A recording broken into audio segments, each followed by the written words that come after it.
আসসালামু আলাইকুম গিদুরা, তোমরা সকলটি কেমন আছো? আমি তো আলহামদুলিল্লাহ অনেক ভালো আছি। এই হলো মোর ডায়েটের অবস্থা। তোমরা যারা আমার চিয়া সিড খাওয়ার অবস্থা দেখে কইতেছো যে আমি খুব ডায়েট করতেছি, এই দেখো আমার ডায়েটের অবস্থা। সকালে ডায়েট তো দুপুরে আর রাত্রে পুরাই মাইরা দিই। এই যে বৃষ্টি, ওইটাই আমার মনটা খালি কাচ্চি বিরিয়ানি এইসবই চাই।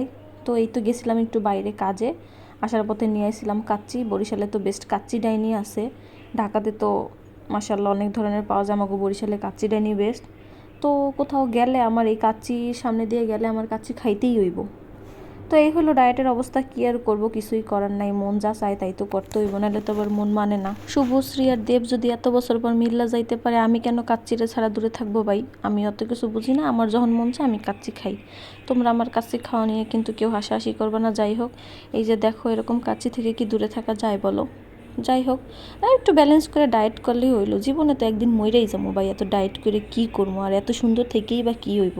ক্যাটরিনা কাইফেরও মরতে হইব, আমারও মরতে হইব, সবাই তো সেই একই জায়গায় যাইব। যাই হোক, খাওয়া দাওয়ার ব্যাপারে নো কম্প্রোমাইজ।